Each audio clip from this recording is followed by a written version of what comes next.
The following is a selected video from masterthecontent.com, where you will find an extensive video library of lectures for a variety of standardized admission tests. We offer over 600 hours of detailed video lectures for a multitude of standardized tests. Use our interactive in-lecture table of contents to find specific topics of interest. Work through numerous in-lecture examples to help you internalize concepts. To learn more, visit masterthecontent.com. Your career, our passion. Okay, now we're going to take a look at force of friction and normal force. Okay, if you have two objects as such, right, and you have a force applied coming from the right, as we see here, and you push an object to the left, there's going to be a force that opposes that, and that force is the force of friction, as we see here, and the direction is given by this arrow, right? It's opposing the force applied. Now, if you were to actually take a look at a view of the two surfaces, right? A closer view, a zoomed in view of the two surfaces, right? As we see right here, what we would actually see is when you initially place the two objects on top of each other, right? You're going to have microscopic connections between the two objects, as we see here, right? Now, as there's a force applied, so when there's a force applied and you're pushing this box to the left, right, what ends up occurring is these microscopic connections, they actually break and they adhere, right? So they're breaking and they're adhering, and that's what is being demonstrated right here, and that is your force of friction.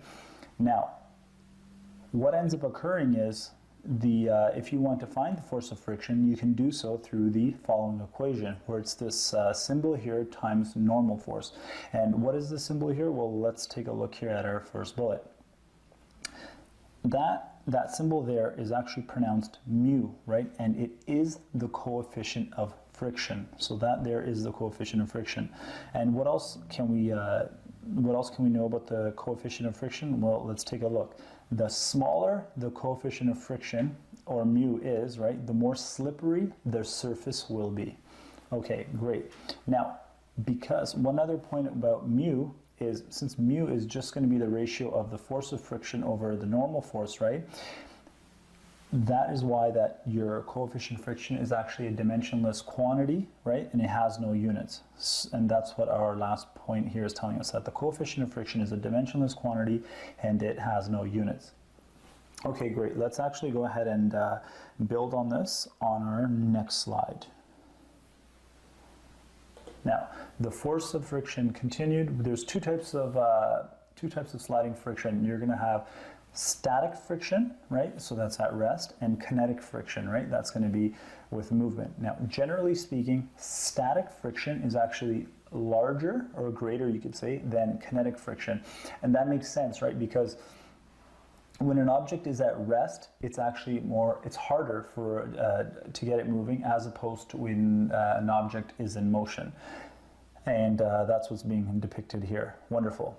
Now, two other points that we should take a look at here is when the object is sliding, right, then you're going to use the coefficient of kinetic friction in the equation, and then when the object is at rest, that's when you use the coefficient of static friction. And just to give you a few examples, here is the coefficient of static and kinetic friction given to us for synovial joints, wood on wood, and steel on steel. All right, great. Let's now build on our discussion and the next slide. Okay, now we're going to take a look at, all right, up to this point, we've been taking a look at friction, basically, as it basically brings an object to rest. But now we're going to take a look at and see how friction is actually needed for us to walk. Now, looking at our diagram here, right, more specifically, it's static friction between your foot and the ground that's actually needed for you to walk.